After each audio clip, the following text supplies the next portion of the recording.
direct. Hein. Oui, oh bah. Voilà, tu vois. De toute façon, t'as pas de temps à perdre. Toi, t'es quelqu'un d'assez cash, de toute façon. Moi, je suis cash, je suis Franco de Port. Ouais. D'ailleurs, tu penses que, clairement, bon, il y a 3 piliers. Ouais. Si tu devais être un des piliers, tu serais lequel ? Bon, on va prendre tous les piliers, on va se dire. Je vais te dire un pilier.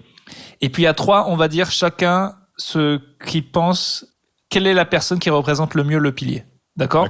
D'accord. T'es prêt ? Donc je commence par le pilier Franco de Port. 1, 2, 3, Urbain. Clément. Tu penses que t'es plus Franco de Port que moi ?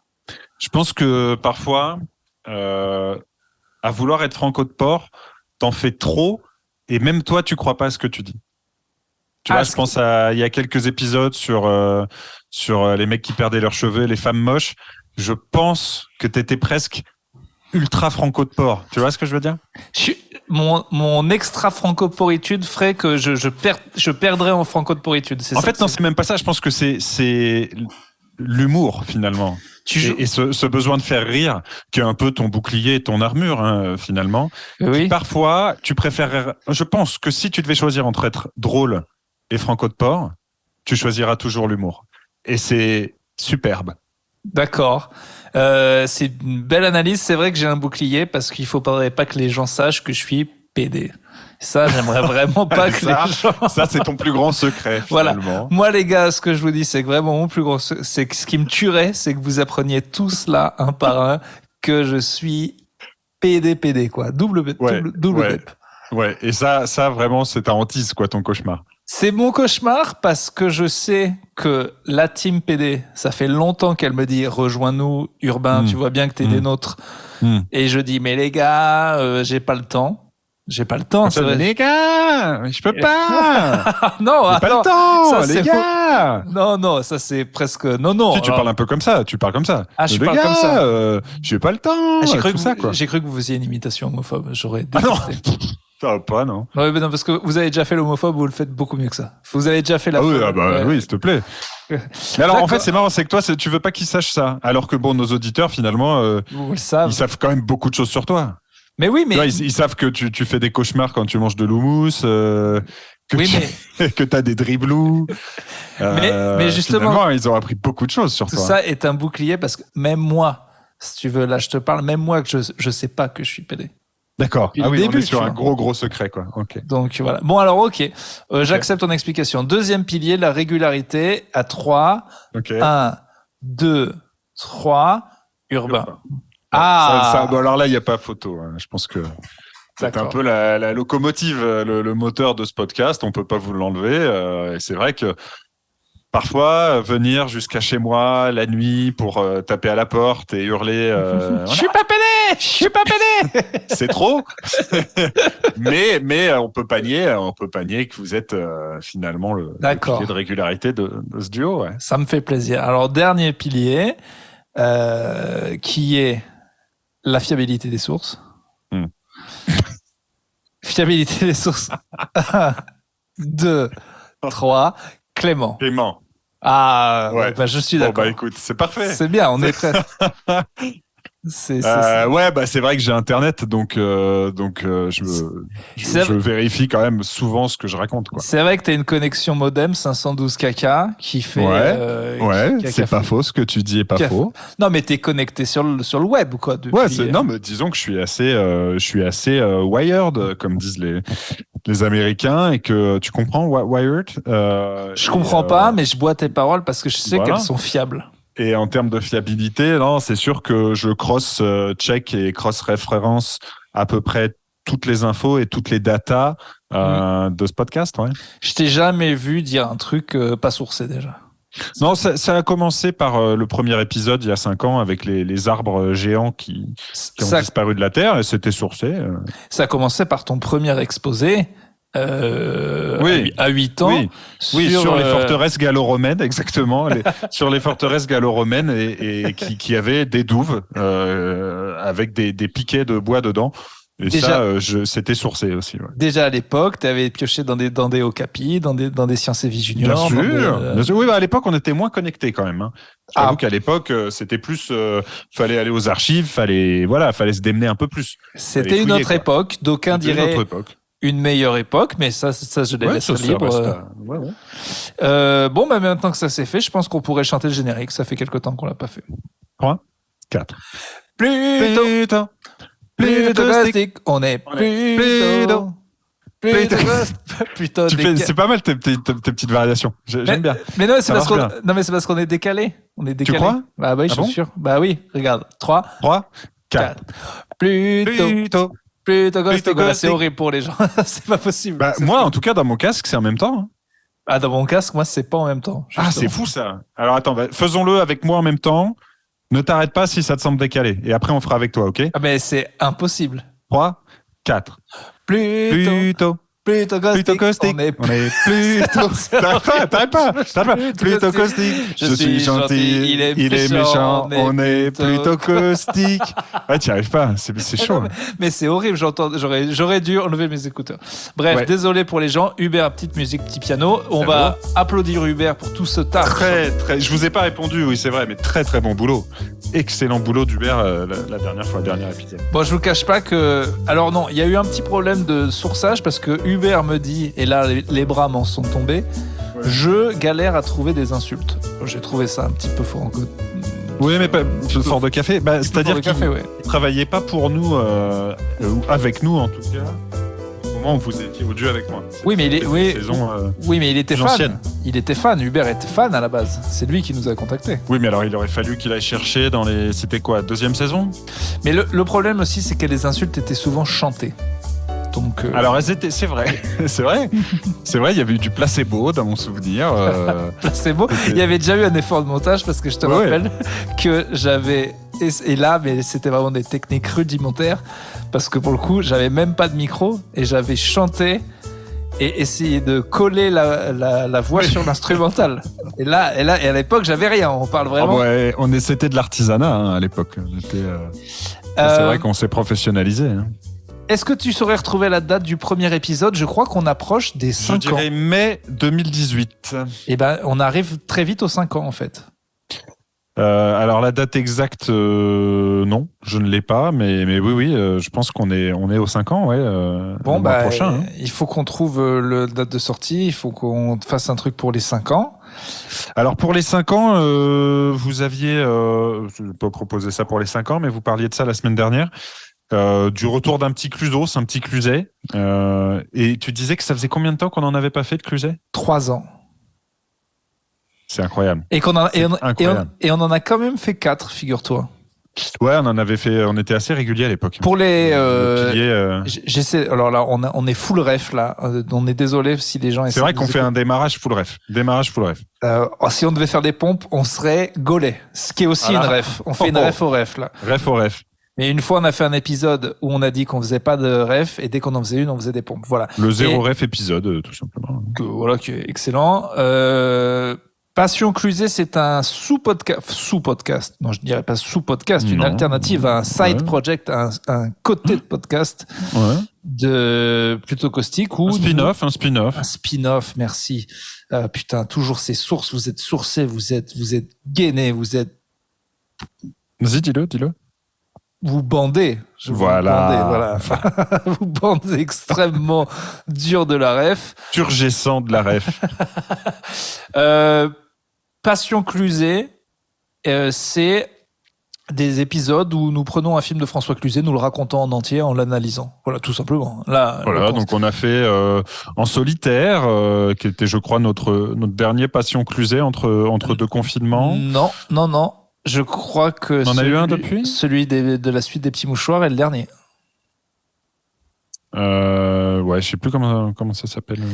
Mais on a fait En solitaire. Non, Nous finirons ensemble, c'était avant. En solitaire, c'était le dernier. On a fait Nous finirons ensemble, qui était finalement presque un hommage à Dupuche qu'à Cluzet. On a fait également 11.6. 11.6. Avec ses gros bibis, Cluzet Kung Fu, 11.6. Et le premier, enfin, l'école buissonnière. Et franchement, classique. c'est que des bangers. Hein. Que des bangers. Il y a pas un faux pas dans cette filmo. Bah du coup, allez, vas-y, on choisit le. Ça me fait plaisir. Je t'offre pour les 5 ans. Tu veux faire lequel? Vétérinaire? Tu veux faire lequel? Attendez, j'ouvre un petit peu mes sources. Toujours sourcé, c'est fou. Alors, il y en a un que j'ai déjà vu avec Guillaume Canet, qui est du coup un alignement assez cool. Je sais pas si tu vois duquel je parle. Non, mais c'est celui où il a une moustache. Ça m'intéresse. Exactement. Mais il y a encore du Guillaume Les Canet. liens du sang. J'aimerais un full Cluzet, quoi. Où il est. Alors, un full Cluzet, je sais pas trop ce qu'il a tourné récemment. Non, mais récemment c'est fini. Comme je l'avais annoncé, j'ai réécouté l'épisode sur. Oui, je me souviens de votre prédiction. Ouais. Et c'est vrai, c'est fini. En gros, il avait eu sa grosse période, quoi, 2000.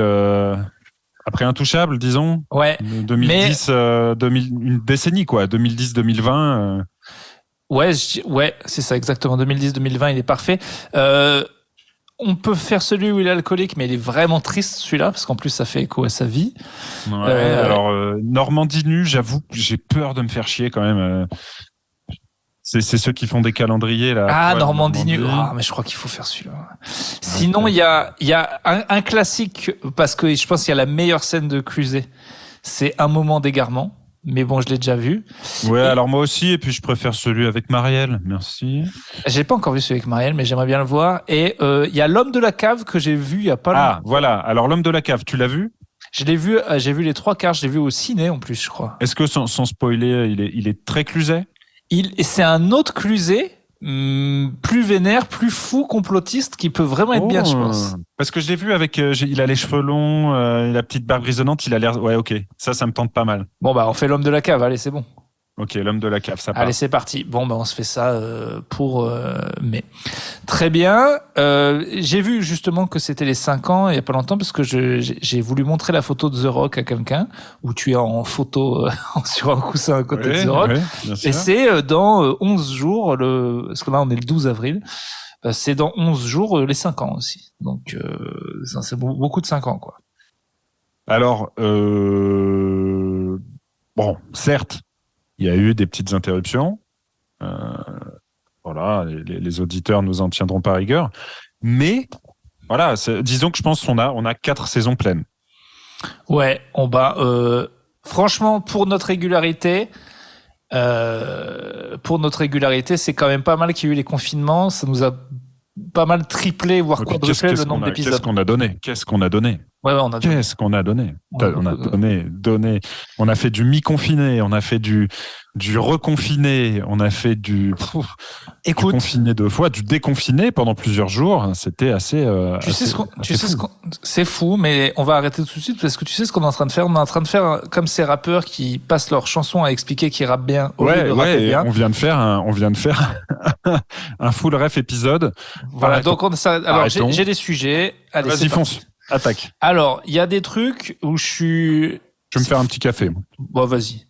Ah oui, on nous a demandé il y a pas longtemps, et c'est un vrai fan qui m'a dit, est-ce que vous étiez pas... il m'a écrit un long message pour me dire, super dernier épisode, j'adore ta carrière de stand-up, blablabla. Le gars me gobe. Et une fois que j'ai le chibre bien poli, il finit par dire... mais sérieux, j'ai adoré le dernier épisode, et c'était très sincère, mais vous êtes sûr que vous n'étiez pas un peu bourré quand même, que j'aimais bien. Alors attends, pas du tout. Laisse-moi le dernier, c'était quoi? C'était quand on a parlé Édouard Philippe? Ouais. Non, des flics et tout. Et le soutien force de l'ordre. T'es pas bourré du tout. Pas du tout. Non, mais ça fait quand même assez longtemps qu'on a arrêté de picoler en enregistrant. Bah ouais, moi je picole plus tout seul depuis ma cirrhose, donc voilà. Mais écoute, je le réécouterai. Je suis pas persuadé qu'on ait été. Je pense qu'il y a des épisodes où ça s'entend clairement et on était bien plus scandaleux. Là, on a été assez. Non, je l'ai trouvé assez sobre le dernier épisode. Mais je suis... on a été assez cons, mais je suis flatté limite que. Je sais pas si t'es flatté ou pas quand on dit. T'es tellement bête que je pense que tu prends des produits. c'est beau. On dirait t'imagines, tu fais une performance sportive exceptionnelle et à la fin tout le monde dit oh là là il doit être dopé et même pas. Et non, c'est de la connerie pure, c'est du talent. C'est du naturel. Alors vas-y mon gars, je t'écoute. Alors, c'est fou que, bon, il y a plein de signes qui font que je suis pas encore un adulte, mais il y en a un particulièrement, et j'aimerais bien que ça soit réglé, putain. Pourquoi je suis toujours pas sûr des trucs qu'on peut mettre au micro-ondes ou pas? J'ai un Tupperware, un putain de Tupperware, tu sais, et le top est le couvercle est en plastique, petit plastique. On parle pas des aliments donc. Hein. C'est quel contenant tu peux mettre ou pas. Bah oui, non, parce que les aliments tous. Bah non. Bah une glace, ce serait stupide, oui, mais voilà par exemple. Ce serait stupide, mais pas dangereux. Pas dangereux. Ah, on parle de dangerosité, d'accord. Pas de goût, Non, c'est une fois, moi, petit, j'ai mis un couteau, ça fait bzzz, et puis j'ai dû éteindre tout de suite, j'ai eu la peur de ma vie. C'est ça qui me fait peur. Mais ou alors je crois que j'ai fait fondre un truc aussi une fois. Je crois que c'est un fléau assez partagé par tout le monde. Hein. Il est impossible de savoir à l'avance. Il faut regarder en dessous, il y a des petits pictos, à part l'aluminium. Ah, il y a des pictos. Vous connaissez pas la petite signalétique? Non. Bon, bah, c'est un petit micro-ondes. Excusez-moi, attendez, je prends un petit peu d'eau. De l'eau, du café, dis donc, ça suffit. Ah bah, vous savez, il faut. il est pas alcoolisé, mais il est hydraté celui-là. Dis donc. Il faut de l'eau pour faire un café, mon vieux. Je le fais de zéro, vous comprenez? Ouais. Bon alors. Oui, parce que je suis dans un setup un petit peu nouveau pour expliquer un peu aux auditeurs. Je suis debout dans ma cuisine sur le bar. Enfin, je suis pas debout sur le bar, mais je suis accoudé au bar. Et donc, j'ai accès à peu près à toute la cuisine. Accoudé aux zinc, je regarde les gonzesses et je joue au flipper. Je mélange les époques, ça devait être les années 70 et je fais les années 40. Ouais, c'est pas mal. C'est pas mal. Ah, c'est pas mal. Écoute, c'est peut-être pas non plus le meilleur morceau qu'on ait fait, mais c'est pas mal. Attends, Hubert, tu nous la refais avec un petit accordéon. Allez, c'est reparti, on se la réécoute. Accoudé aux zinc, je regarde les gonzesses et je joue au flipper. Je mélange les époques, ça devait être les années 70 et je fais les années 40. Ouais, ça rend pas mal quand même. Ouais, c'est quand même bien. Qu'est-ce que je voulais dire Oui, donc il y a des petits pictos. Très bien, non, mais en même temps, non. Ce qui m'énerve, c'est de pas être là. Ce qui m'énerve, quand même. Ce qui m'énerve, c'est que bordel, j'ai acheté un Tupperware, c'est fait pour ça. Ouais. Ok, pourquoi je me pose encore la question? Il est évident que le couvercle avec le petit truc là, qui est super d'ailleurs, tu sais, une petite valve, tu l'ouvres, comme ça tu fermes, mais ça prend quand même. Ouais. Bon, c'est fait pour ça le truc. Je l'ai acheté cher pour ça. Pourquoi je veux avoir la confiance en moi de dire. Tu sais pourquoi? Parce mais que évidemment, je pense que voilà, on ne c'est sait fait pour pas. ça, idiot. Non, mais je sais pourquoi. Le micro-ondes, malgré tout, ça reste une sorte de technologie magique, un peu comme le nucléaire, tu vois, pour des cons comme nous. Tu mets un truc sur une flamme de ta gazinière, tu comprends, ça chauffe. Tu t'emmerdes pas, tu réfléchis pas trop. Là, ce truc de bombarder dans la boîte magique de trucs invisibles qui vont réchauffer ce que tu y places, c'est vrai il y a un petit côté boîte magique et tu te dis quel effet a la boîte magique sur le plastique, quel effet a la boîte magique sur un couteau, par exemple. Et c'est vrai que je comprends ton doute et je comprends qu'à chaque fois tu te dises non mais est-ce que des micro-ondes qui vont traverser mon petit couvercle de Tupperware, ça va pas foutre du bisphénol plein ma bouffe? Est-ce que je vais pas choper un cancer du fion? Bah ouais. C'est ça que tu te dis. C'est un peu ce que je me dis. C'est vrai que maintenant que tu le dis, il y a un côté film d'horreur. On a tous vu dans un film, genre à la Scanners ou un truc comme ça, quelqu'un enfermé quelque part et paf, il explose. C'est vrai que c'est très bizarre, quoi. Vous pouvez le refaire? Paf, il explose. Il explose, il va du partout, c'est dégueulasse. Ils auraient fait jouer Christian Clavier dans Scanners ou un truc comme ça. Il était là dans le truc et paf, ça explose, il est partout, c'est dégueulasse, il est partout. Donc, tu sais qu'on aurait pu, notre podcast aurait pu être très différent si on avait choisi le clavier verse. C'est vrai. Au fait, on est obligé de parler de ça et il va falloir qu'il se démasque au cas où si c'est vrai. Mais il y a eu un vrai truc du Palmacho sur le François Clusier Universe, quoi. Oui. Alors oui, on me l'a envoyé à plusieurs reprises. Carrément le et j'avais oublié, moi j'ai réécouté un truc, carrément on disait le Clusverse et tout.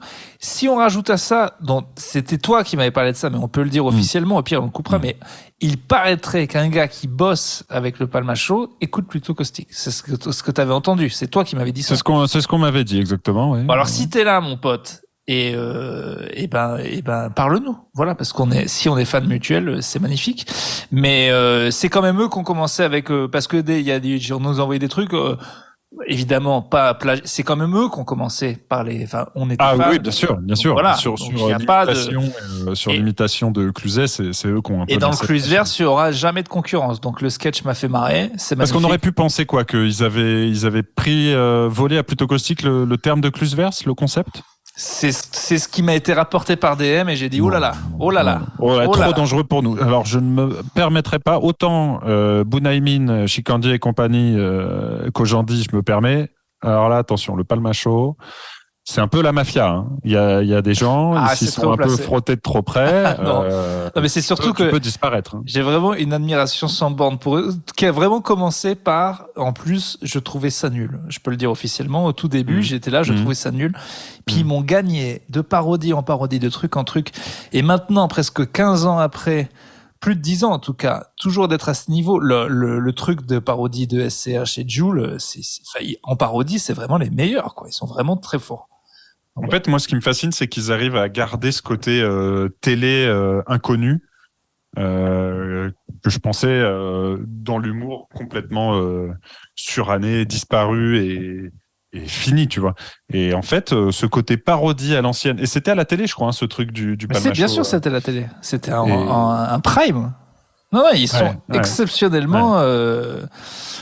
ça c'est fort, ça, populaire quoi. Et en plus oui, parodier Jul, SCH, les trucs ils ont fait un truc de mini parodie de Netflix, genre tous les trucs connus de Netflix en 30 secondes chacun, mais qui était bon bref. Donc les gens savent se reconnaître en amateurs de François Cluzet. J'ai apprécié le sketch de François Cluzet Universe. Voilà, c'est tout ce que je voulais dire. C'est dit. Et bravo. Si vraiment il y a quelqu'un qui bosse avec le Palmacho qui nous écoute, qui nous fasse signe parce qu'on est fan, voilà. Voilà. Alors, sachant que on a déjà eu François Cluzet nous dans le podcast plusieurs fois. Voilà. Je me souviens qu'on l'a appelé. Donc bon. On pourrait le rappeler n'importe quand d'ailleurs. On le fait pas parce qu'on veut pas le déranger. On l'appellera tiens pour les 5 ans. Voilà. Exactement. Bon voilà. Alors deuxième deuxième sujet. J'enchaîne les sujets. Hein, ça t'embête pas? Vas-y, non, j'ai pas grand chose. Ah bon, c'est étonnant. Moi, je suis Franco de Porc. Ne me prends pas non plus. C'est vrai que c'est ton pilier. Mais quand on y pense, 3 piliers. Un, on a clairement dit chacun, oui, c'est le tien, oui, c'est le mien, on était d'accord. Et on était chacun. Ah non, c'est moi, non, c'est toi. Mais après, on était content de l'explication l'un de l'autre. Je pense que l'équilibre est parfait. C'est incroyable. C'est incroyable. Sur 3, bon, bref, tout se tient. Même, tu vois, on n'était que 2. Et finalement, un trio avec Hubert le Magnifique. Finalement, le triangle, tout est, tu vois. Tu vois ce que je veux? C'est magnifique. Les films à concept, est-ce qu'on se fait pas encore enculer à chaque fois? Est-ce que à chaque fois, c'est pas un peu de la merde? Je prends par exemple. Précise. Les films à concept, là, tu vois, t'as entendu parler du film Inside avec William Dafoe? Non. Eh ben, c'est un film, j'ai vu la bande-annonce, moi, quand j'étais au cinéma aux États-Unis. Si, complètement, je l'ai ajouté dans ma to-watch list. Eh ben, tu vois, direct, tous les gens autour de moi, mon frangin et tout, c'est pareil, on voit le truc, on est hypé. C'est un cambrioleur, c'est ça? Cambrioleur, cambrioleur. Le braquage se passe mal. C'est dans un gros loft à New York, le cambriolage, chez un artiste. Tout se passe mal. Tout est, y a une alarme. Tout est fermé, verrouillé chez le gars. Et en fait, il peut plus sortir. Il y a pas d'eau, pas d'électricité, il y a rien. Il peut pas sortir. D'accord. Il est enfermé à l'intérieur. Une sorte de confinement, mais forcé. Et il doit survivre, alors, avec les merdes qu'il y a à l'intérieur, et essayer de sortir. Bref. Hypé par le concept, j'ai évidemment voulu voir le film. Et comme à chaque fois que je suis hypé par un concept, le film est trop long, trop chiant, et ça aurait dû être un court-métrage. Pour te dire, je fais jamais ça. Hier, au bout du 3e tentative de le visionner, au bout de la 3e tentative de le visionner, je mets carrément, pour finir les 40 minutes, puisque ça ne me parle jamais de toute façon et que tout est lent, je mets le film en x2. On est d'accord, je déteste faire ça. Tu sais bien ce que... Non, c'est dur. Ouais, on en a parlé, je déteste.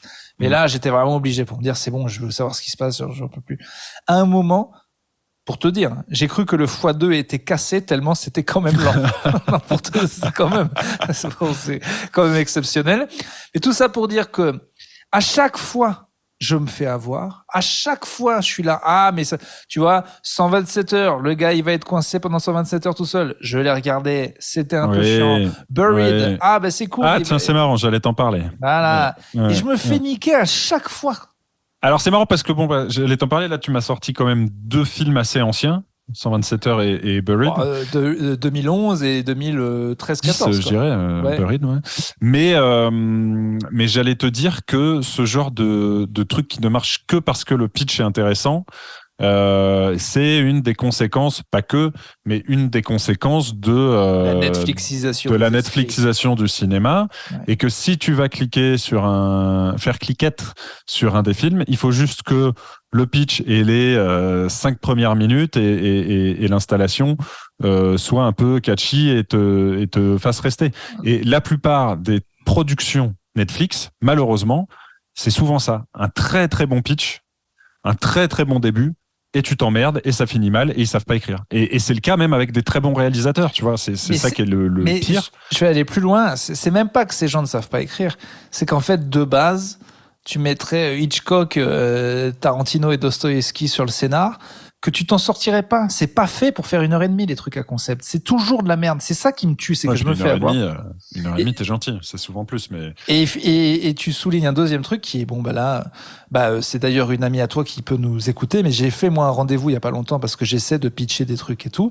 Et elle travaille carrément avec les Netflix et tout pour leur vendre des trucs, et elle me dit mais c'est encore plus caricatural que ce que tu penses. Carrément, ils te le disent sans problème. C'est ça qu'on veut. Si c'est pas compréhensible en 2 lignes, c'est rien. Ça a beau faire de la merde après, ça a beau ne jamais marcher. Les meilleures séries n'ont pas forcément de concept puisqu'elles sont plus étirables. Je dis mais quel est le concept de Friends? Quel est le concept de... La seule série que j'ai trouvée avec un vraiment high concept qui a duré, qui a été super, c'est Breaking Bad. Ok, mais sinon c'est que des merdes quoi. À un moment, les meilleures séries, enfin voilà, ou les Sopranos, un super concept, un mec de la mafia va chez le psy. Bon, mais du coup, ils ont derrière fait. Oui, mais alors c'est souvent même des très très bonnes séries. C'est un peu une problématique différente avec les séries parce que souvent elles vont trop loin. Tu vois, il y a une levée de boucliers de gens assez peinés que Succession se termine avec cette saison 4. Et en fait, c'est la meilleure nouvelle possible. Des séries comme The Leftovers. Les Leftovers, c'est ma série préférée parce que justement, elle s'arrête à 3 saisons et qu'ils n'ont pas eu le temps de chier dessus ou de la prolonger. Les gens, effectivement, faites gaffe à demander des séries plus longues. C'est sûr que vous allez... Moi, effectivement, de fan de séries, maintenant, quand ma série, on me dit ça va se terminer, je suis heureux, je suis soulagé, je me dis super. Ouais. Déjà parce que ça veut dire qu'ils ont choisi la fin. Parce que normalement, une série, le problème, c'est que justement, les gars te disent une de plus... Ou justement, ils te disent une de plus, sauf que les audiences se cassent la gueule. Les gars, c'est fini dans 2 épisodes, faut tout changer. Donc. Ouais. Et souvent, ça n'a pas grand intérêt en termes d'intrigue. Il y a beaucoup de séries qui se tiennent en 2 saisons, une saison, et qui ont été tirées jusqu'à devenir pitoyables. Tu vois, je trouve que le pitch de Dexter, par exemple, était un pitch excellent. Et en fait, très très vite, c'est devenu du grand n'importe quoi parce que on a étiré. Et c'est le cas de très très très nombreuses séries. Bien. Eh bien, je suis d'accord. Eh bien, faisons un pacte on se fait plus niquer. Donc voilà, je te le dis sur Inside, c'est nul. Voilà, te fais pas avoir. C'est vraiment d'accord, je regarderai, mais je regarderai. Voilà. Donc, toute la discussion ne sert à rien. Bon, au moins. Non, mais parce que il y a aussi le fait que j'aime bien me faire mon avis sur les trucs, mais tu vois, par exemple, il y a certains trucs comme Buried, par exemple, je m'attendais pas à grand chose, donc voilà, j'ai pas été déçu. Je savais que ça allait être assez pénible. Et que tout le concept, le parti pris de te dire on vous vend un film enfermé dans un cercueil pendant 1h30, non, t'y arriveras pas et on va se faire chier. Ah, c'est marrant parce que maintenant j'y pense, il y a une sorte de Buried, mais dans l'espace, là, fait par le français Alexandre Aja avec une française qui était sortie sur Netflix il y a 2 ans, et il était pas mal celui-là finalement, en fait. Qui s'appelle comme ça ? C'est une connerie comme ça, elle est coincée dans une navette spatiale. Oh oui, je crois que je l'ai vu, votre affaire. Bon, mais voilà, alors. Bon. On se crée un concept. On se crée un film pour le vendre à Netflix. Donc, c'est François Cluzet, ça c'est la base. Déjà, ok. C'est François Cluzet. Alors, c'est un CRS. François Cluzet est un CRS. Soutien aux forces de l'ordre. Qui, à la fois, en cognant un manifestant babos de Sainte-Soline à Dreadlocks, reçoit en même temps un pavé dans la gueule, et quand il se réveille, il est dans le corps du manifestant, et le manifestant est dans le corps de François Cluzet. Et ça... Exactement ce que j'allais te dire. Mais sauf que c'était presque ça, moi, c'était vraiment ça les change. Il y en a un qui devient d'extrême gauche et l'autre qui devient un connard. Mais c'est juste que il change, quoi. Ah, t'as pas un échange de corps. Mais c'était un peu ça. J'avais exactement le même truc. Ils se mettent un coup en même temps et ils viennent l'un et l'autre, quoi. Ce serait un beau moyen de. Et la plupart du temps, dans ces films, c'est pour aider à comprendre l'autre et faire la paix. Et là, pas du tout. Non. Ils se rendent compte que pas du tout et qu'ils détestent. Ils apprennent rien sur l'autre. Mais c'est pire. C'est pire quand il revient dans le corps. Il fait t'as les gauchistes. C'est encore pire que ce que je pensais. C'est vraiment des pulls. Ouais. Et du coup, il tape plus fort. Et ça, déjà, s'il pouvait y avoir un film où les gens n'ont rien appris à la fin, ça me ferait plaisir, quoi. Je ne supporte pas que les gens apprennent des trucs. Arrêtez d'apprendre des trucs, putain. Vous avez pas vu la vie? Dans la vie, on n'apprend pas.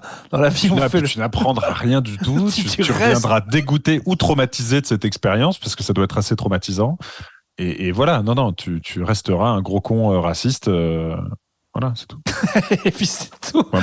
Ah putain, ça aussi dans les films, j'aimerais qu'il y ait un début de quiproquo dans un film, et il y a un gars qui dit mais non, mais est-ce qu'en fait c'est pour ça, et toi t'as cru ça et moi ça. Ah d'accord, donc on s'emmerde pas une demi-heure dans le film. T'aimes pas les quiproquos? Mais ça me rend fou de rage. Parce que c'est tellement con de faire une intrigue basée là-dessus. Parce que quand le film est intégralement basé autour de quiproquos, j'avoue que moi ça a tendance à me crisper un petit peu. Non, mais c'est pas intégralement, mais il y a souvent des trucs qui ça suffit. Ça, on arrête. Parce que c'est complètement con. Parce que des fois dans la vie, dans les films, carrément, il y a des quiproquos et la personne sait qu'il y en a un, mais juste il ose pas le dire. Et ça c'est pas possible, ça. Il y a beaucoup de choses dans les films et les séries qui sont liées au fait que les gens ne se parlent pas et ne s'expliquent pas les choses. Tu vois, un truc qui tiendrait en une phrase et qui résout l'intégralité de l'affaire. Ouais, ça rend un peu zinzin, effectivement. Ça rend zinzin. Et deuxième truc qui rend zinzin, j'ai vu Les Mousquetaires que j'ai trouvé vachement bien, pour de vrai, gros big up. Là, autant le coup du sauver le cinéma français avec Astérix, bon, ils se sont foutus de notre gueule, c'était vraiment une merde intégrale. Autant Les Trois Mousquetaires, il y a un vrai effort et ça mérite d'être soutenu. J'espère qu'il va marcher, parce que franchement, il est pas nul. Ça avait l'air les retours étaient clairement moins vénères que ceux d'Astérix. Hein. Oui, mais le problème, c'est que ça serait bien que les entrées suivent. J'espère que ça marche, parce que franchement, ils se sont vraiment bougé le cul. Le film est beau, le film est bien joué. Il y a une saloperie dans le film qui arrive vraiment 5 fois, donc c'est chiant. Mais bon, c'est aussi à l'époque d'Alexandre Dumas, c'était le seul ressort scénaristique. C'est pourquoi ça part en couille? Parce que 2 personnes parlent, mais il y avait quelqu'un derrière la porte qui a entendu. Qui écoute. C'est que ça. 4 fois dans le film, tu l'as. Ah, c'est des intrigues de mousquetaires, c'est ça, hein, des trucs de couloir. Non, mais à l'époque, c'est vrai qu'en même temps qu'il n'y a pas de surveillance, pas d'internet, pas de machin. Le seul moyen de faire avancer les intrigues, c'est l'espionnage. Ouais. Ils se disent un truc entre eux. Mais du coup, ce que je comprends pas, vu que ça arrive tout le temps, ils peuvent pas, avant de se dire des saloperies, vérifier que la porte est ouverte. Enfin, tu vois, je sais pas, ils vérifient jamais. Un peu discret, quoi. Non, mais discretos de chez discretos, quoi. Là, à chaque fois qu'il parle, il y a un con qui écoute, quoi. En se frottant les mains. Ça me rend fou. Le cardinal a tout entendu. C'est très chiant. Il reste 5 minutes 57, j'ai décidé. C'est tout? Ouais, c'est une nouvelle durée d'épisode. Wow. C'est comme ça, hein, on fait des trucs de 40 minutes et puis c'est... Oh là là, ah non mais c'est incroyable. On en fait plus souvent, mais voilà, c'est tout. T'as quelque chose? Ouais, Shein, là. Ouais. Comment une marque peut fonder toute sa stratégie sur je fais chier les gens sur Instagram? C'est pas possible. Alors, tu fais pas taguer tout le temps. Non, mais comment ça peut exister? En ce moment, c'est, je sais pas, 10 fois par jour. Non, mais c'est pas possible. 10 fois par jour. Mais je sais pas dans quelle mesure. Shein? Ouais. C'est le pire truc. Ah ouais, mais il faut que tu ailles jeter un petit coup d'œil aux origines de cette superbe marque. C'est, tu sais, souvent une marque est reprise par, tu sais, des influenceurs de merde qui se font payer par cette marque-là. Non, c'est des produits de très très mauvaise qualité. C'est Wish, quoi. Ouais, en fait, c'est une marque chinoise qui a plusieurs années déjà, qui a été fondée il y a, je crois, 15-20 ans. Et c'est le pire de la fast fashion. Ça doit être fabriqué dans des ateliers horribles. La pollution qui en découle doit être odieuse. Et en gros, ils vendent des trucs c'est de la qualité de merde, mais les prix sont imbattables. Mais cette stratégie marche du coup, parce que pour en être là à ce point de, bah ouais, je pense. Les gens, ils ont mais du coup, il y a des gens, ils se font taguer par ces saloperies. En fait, ce que je sais pas, c'est dans quelle mesure les trucs où on se fait tous taguer depuis quelque temps, c'est lié agressif de leur part ou à autre chose. Est-ce que c'est vraiment Chine qui récupère un peu On a des boomers et on a des jeunes déconnectos sur donc Shein, c'est une marque qui sur Instagram, à un moment tu vois en fait que tu as été tagué dans un post, ce qui est assez rare d'être tagué dans un post. Et là c'est tous les jours. Et tous les jours, et en fait tu te rends compte que c'est une marque, un truc avec 0 like, le truc pas de photo de profil, c'est la marque qui t'a tagué. Du coup je comprends jamais rien, il y a pas de promo, je ne vois même pas l'intérêt que c'est à part me péter les couilles quoi, vraiment. Bah justement c'est pour ça que j'ai du mal à croire que ce soit de la pub et que ce soit lié à leur politique. Surtout je pense qu'en plus ils n'ont pas besoin de ça. Sachant qu'ils font des milliards et des milliards d'euros de chiffre d'affaires aux États-Unis et en Europe en plus. Donc c'est quelque chose qui. Mais c'est fou ce truc. Si quelqu'un a des indices là-dessus, qui fait ça, pourquoi, quel est le but, je ne comprends pas. Je pense qu'on est plutôt sur de l'arnaque en fait, où t'essayes, je sais pas, tu réponds à quelqu'un, ou j'ai pas creusé parce que je bloque systématiquement, j'efface tous ces trucs-là, mais. 2 potes se sont fait bloquer leur compte Insta. Ils ont demandé la vérification. Et quand ils la demandent, ils reçoivent un email, enfin ils reçoivent un SMS d'Insta, mais qui est pas Insta, qui dit bon vas-y envoie-nous tes codes. Et les deux ils sont allés comme des cons. Et il y en a un parce qu'ils voulaient se faire vérifier vraiment. Ouais. Et j'ai un pote officialisation du truc quoi. Ils m'ont rejeté d'ailleurs, moi ça ils veulent vraiment pas de moi. Mais ouais j'ai un pote Yann Guillarme qui est humoriste, il a perdu ses 16 000 abonnés quoi. Ouais. Et à chaque fois. Tout ça pour avoir une petite ticket bleue, c'est quand même. Non, mais il a été con quand même. Parce que renvoyer tes codes Instagram à quelqu'un par SMS, bon, tu crois que c'est Instagram, c'est bien foutu. Mais non, mais tu le fais pas, tu donnes jamais tes codes. Je l'aurais pas fait, quoi. Mais du coup, ça m'a terrorisé. Je me suis dit, tu t'es fait taper ton truc, putain, il faut que je fasse gaffe. Et en fait, bon, ils ont été cons. Donc bon, voilà. Si vous arrive un truc, vous avez quand même été un peu con. Il reste 2019. Ça va juste être des remerciements, des demandes de acheter des trucs sur Buy Me a Coffee, parce que là, il va falloir qu'on paye Uber et puis ah oui, alors l'abonnement. Écoute, on a eu des dons. Merci à tous ceux qui ont donné, notamment à Diane, qui a été très très généreuse. Très généreuse, bravo Diane. Sur le Buy Me a Coffee. On l'embrasse. Et puis. Donc c'est voilà, Buy Me a Coffee le site. Achète-moi un café plutôt caustique et vous pouvez donner de 1 à 100 000 euros. Après 100 000 euros, on a décidé que vous pouvez plus donner. Au plus de 100 000, on trouverait ça abusé. On serait un peu gêné peut-être. Tu vois, voilà, à 99 999, je dis OK. Après, non.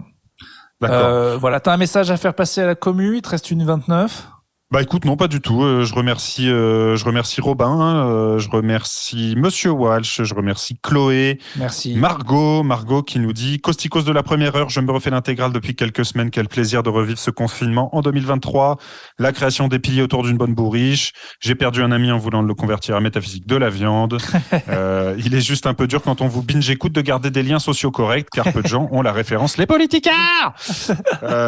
Et voilà. Allez, eh bien, merci. Je dois vous dire au revoir. Je vous embrasse. C'était vraiment super. Je vous embrasse et je vous estime. Moi, je vous estime énormément. Hubert, libre à toi. Fais un truc. Amuse-toi, mon pote. Tu mixes cet épisode, les meilleurs moments. Tu nous fais un petit truc, un petit remix de ce qui t'a plu, un petit best-of de ce qu'on vient d'écouter avec une musique. Voilà, ça va être super. Et tu rajoutes des proutes. Bisous. On va applaudir Hubert pour tout ce taf. Je vous ai pas répondu, oui, c'est vrai, mais très très bon boulot. Excellent boulot d'Hubert la dernier épisode. Gob. Et une fois que j'ai le chibre bien poli, il finit par dire c'est pas fait pour faire 1h30. 1h30, t'es gentil, c'est souvent plus, mais. Et je suis soulagé, je me dis super. Il faudrait pas que les gens sachent que je suis PD. Bon, au tout début, j'étais là, je trouvais ça nul. Ouais, ça rend pas mal quand même. Applaudir Hubert pour tout ce taf. Très très bon boulot. Applaudir Hubert. Excellent boulot d'Hubert.